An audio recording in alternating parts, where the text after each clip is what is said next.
Today, my guest is Amélie Grenier, and I'm really, really excited to have her here today on the show. I've known her for almost 15 years, and I'm really excited to speak to her today about her journey in the tech industry. Thanks, Lamia. Thanks for the invite. I didn't realize it was 15 years. So Yes. Nice to see you here in Dubai. I thought about it today in the morning when I thought about the recording, and I was like, wow, it was in 2011 when we first met. We worked together at Yahoo in Germany. This is where I started my career. But today we are all interested to know about your career, where you started and how you got into the tech industry. So if you tell the audience a little bit about yourself and how your journey began in the tech industry. Yes, so I got passionate about advertising when I was studying business administration. I had my first class and I thought that's what I want to do. So I did an internship to finish my master at Volvo in Czech Republic.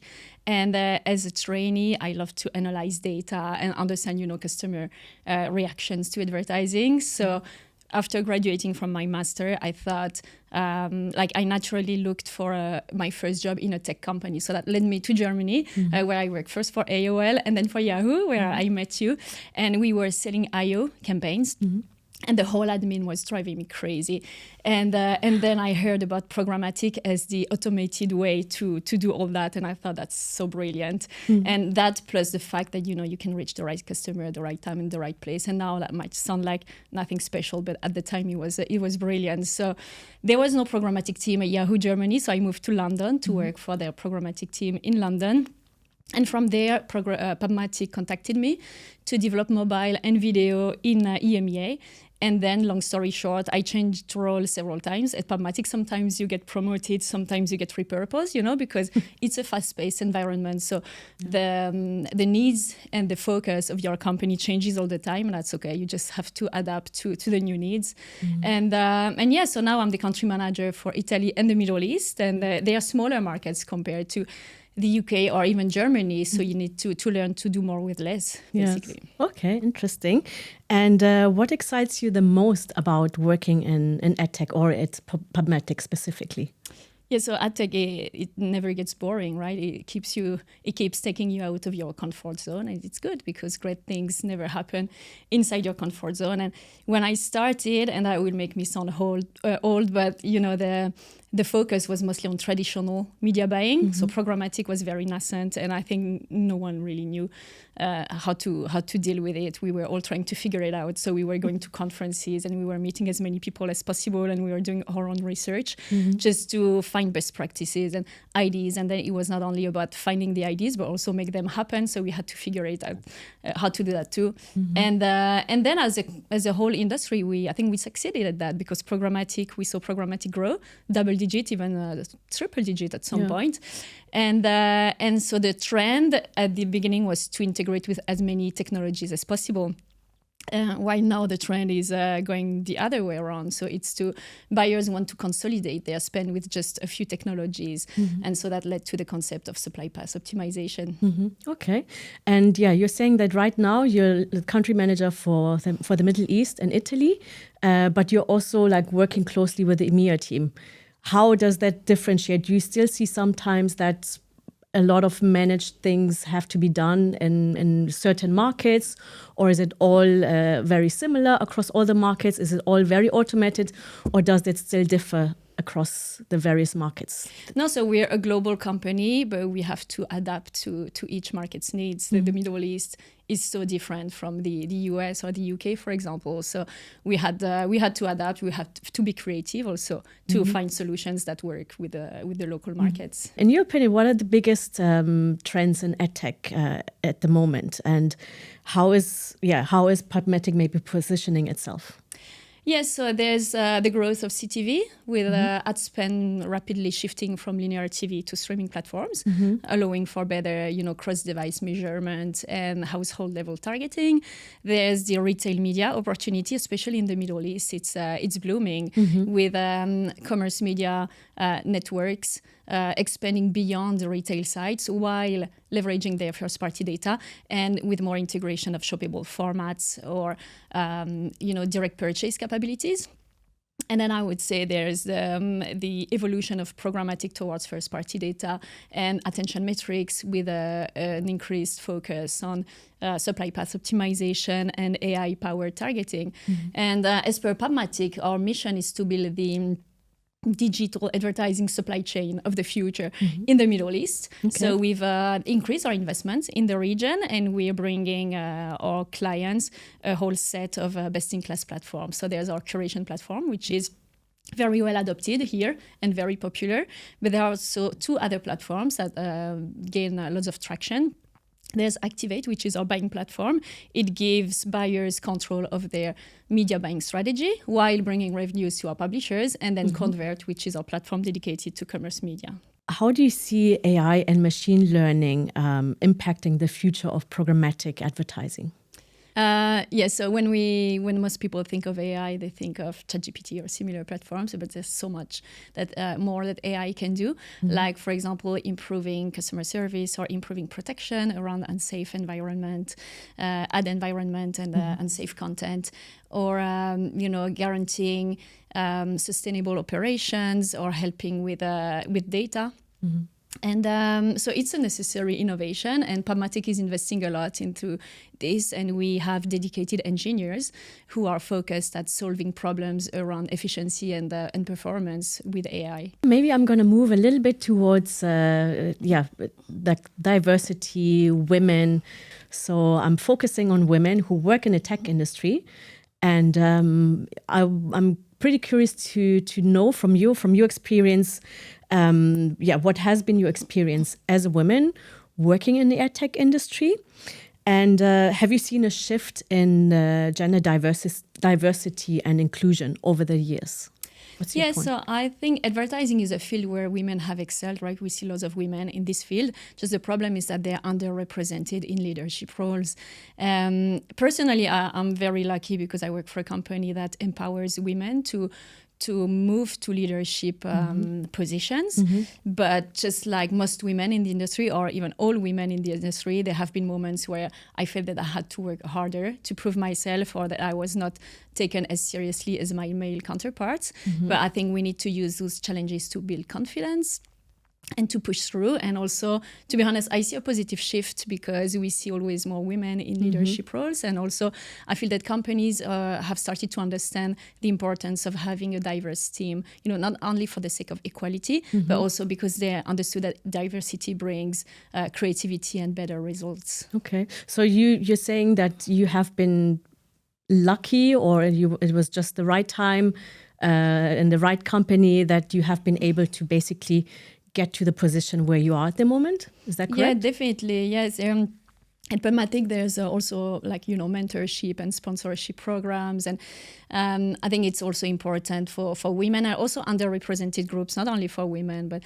PubMatic supports also other groups underrepresented to advance in their career. And it's also very important to have role models. I know I have women role models in the leadership team at PubMatic because I know they've been through the same challenges, so they understand me and they can support if I need, and they're inspiring. So that's very reassuring to have this. Yeah. And also that's something that it's a game changer. It's flexible work policies.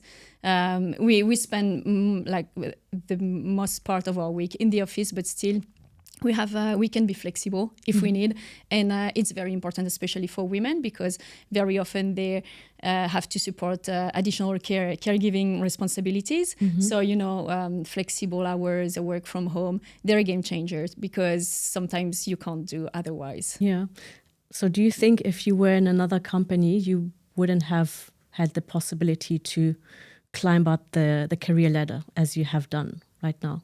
No, probably. Well, it depends. I'm saying PubMatic is supporting, is very supportive of all underrepresented groups, but I think companies are always more thinking of that, always more understanding that they need to have diverse teams. So I think the trend is getting there also in other companies. Yeah. And what do you think, what steps should other companies do in order to have more women in leadership positions, or to have underrepresented groups more included within the workforce or in leadership roles? So as I said, mentorship and sponsorship programs, it's important to have senior leaders who support more junior women to advance in their career and who can advocate for them. It's important to have role models and flexible hours. Okay. Yeah, throughout your career in EdTech, we've learned that you were quite fortunate to be able to get the mentorship as a woman to progress in your career. Have you experienced any challenges, or do you know of any women who faced any challenges as a woman in EdTech? Yes, well, challenges, you need to you're fortunate, but there's also lots of hard work behind. True, I agree. You have to work way more than your male counterparts to prove yourself, definitely. And also I heard, unfortunately, from several women who had to give up on their career because they had to take care of their families, to be present for their families. So that's why flexible hours is very important. And I have to say that it did cross my mind a couple of times. Yeah, that's really really sad to hear, because we see like so many great women who have the opportunities to get that far in their career, but also because they got the support. And we see so many talented women, and sometimes it's still the case that they don't get the opportunity to go further, and they simply have to stop, and which is quite unfortunate. So I'm glad there's a lot of companies out there like PubMatic who support and who do mentorship programs for women. What advice would you give young women who are looking to start a career in EdTech, who are curious about EdTech and technology? What advice would you give them? Yes, so just don't let imposter syndrome or self-doubt hold you back. Just trust yourself, but don't forget the work. It's a fast-moving industry, so there's always new things to learn. And it's very humbling, actually, to work in that tech, right? Because there's always something you don't know and you need to learn. So just learn as much as possible, because the more knowledge you will have, the more value you will bring to the table. And then there's also problem solving and critical thinking skills are very important, because tech at the end of the day is really about finding creative solutions to challenges. I would say also adaptability, because as I said earlier, you get repurposed sometimes because your company's focus and your company's needs change. So just don't hold back to the previous job. Just don't say, no, I wanted to do that job. Just embrace the change and take it as an opportunity to learn new things. And I would say also resilience. Yes. You're going to have some bad days. There will be challenges. There will be a difficult project. There will be gender biases. Just use challenges to be stronger and to push through. I think that industry actually rewards persistence. Yeah. And there's one last thing, sorry, because my manager told that to me a few years ago, and then eventually I learned. Hopefully, focus on the solution, not on the problem. Yeah.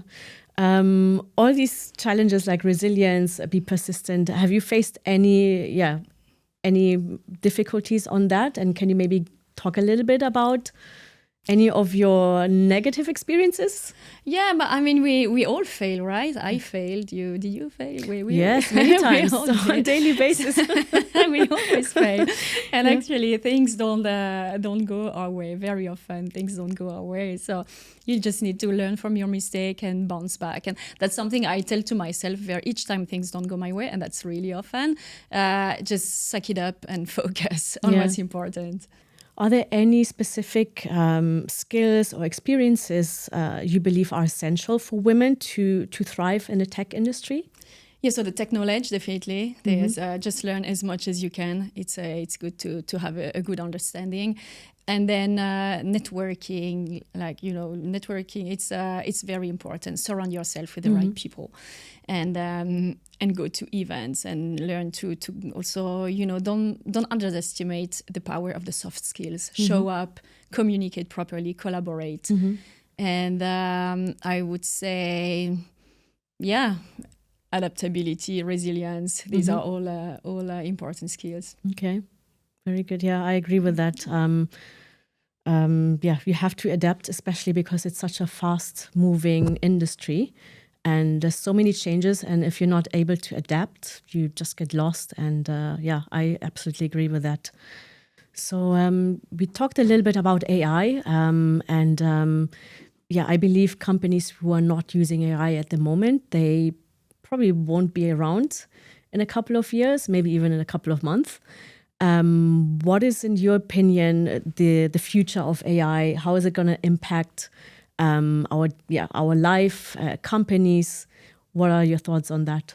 Yes, AI is going to help always more servicing clients, with help with performance, help with efficiency, also around the use of data, also around having more sustainable operations, and I'm hoping that it will help us also internally. There's so much to know, like so many information that we receive every day about our products. So I'm helping one day we can have an internal chat GPT, that's my hope. And that makes really this industry very interesting, because I think this industry is one of the first to embrace AI. Yeah. So it's really good. Looking back at your career, is there anything you would do differently, or anything that you regret? I regret no, because you learn from your mistakes and you grow. But yeah, there are things I wouldn't do again. I would. It's important to understand that you have you bring as much value to the table than others. I think I didn't start as a very confident professional, so that's something you gain, but you actually gain confidence by failing and overcoming and bouncing back, and that builds you as a woman in the industry. Yeah. So definitely that, and then learn that failing is okay, that everyone has failed. It's not like, I think when I started, I was seeing the senior leaders. I was like looking up to them, and I didn't realize that they have been through the same challenges when they were more junior. So. Yeah. Okay, you're saying you built confidence. So would you say you weren't confident when you started your career? No, absolutely not. And I think just like lots of young women who would start in a male-dominated environment in Germany, because I know you're from Germany, but I was French in Germany. It was very male-dominated. I was the youngest of the whole company. I was the only one who didn't speak German as a mother language too. I spoke German fluently. I don't know if you remember, maybe not that much anymore. But so it's hard to be a young woman and start in this industry, and that's why I'm happy, because now it's much better for young women who start in the industry, and I'm all for supporting the junior women. Great. Finally, is there a personal mantra or guiding principle that helps you navigate challenges and make an impact in your field? Yeah, so I'm a tennis player. I've played tennis for as long as I can remember, and I'm a huge fan of tennis. So when I was a kid, my favorite teacher, told us that success comes from mental strength and a calm attitude. So basically, the point you just played, if you won it, just observe what you won, and if you lost it, don't go crazy. Don't get upset. Don't throw your racket, for God's sake. Just observe why you lost it, and then forget about that point, because all that matters is the next point. And I think that's a philosophy I grew up with, and I think it's very important also at work. Yeah, it's a great philosophy. Do you still play tennis? Yes, but now just like that with friends. I don't play in competition anymore. But I wanted to organize a tennis event here. Yeah. So, we should think about it. Exactly.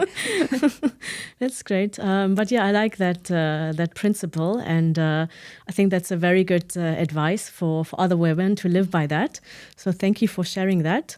Looking back at your career, what is the one piece of advice you wished someone gave you when you just started your career? So, don't let imposter syndrome or self-doubt hold you back. Be confident, but don't forget the hard work. It's there's so much to learn. It's hard.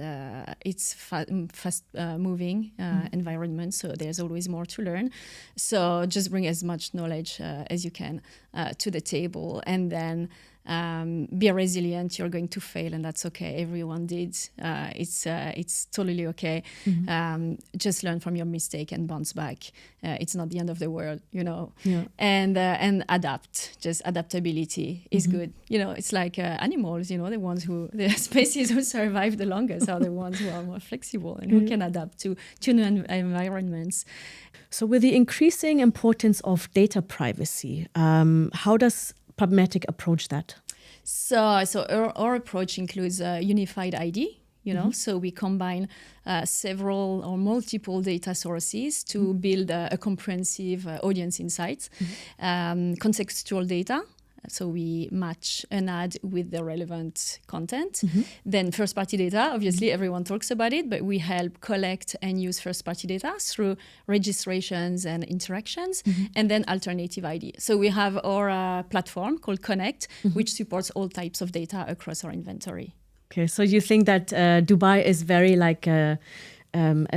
becoming a place where a lot of business is happening, and this is also the reason why PubMatic is deciding to have a local presence. Yeah, definitely. And PubMatic is increasing its investments in the Middle East. It's an important market, and Programmatic has an important growth here. While in Europe the growth is starting to be flat.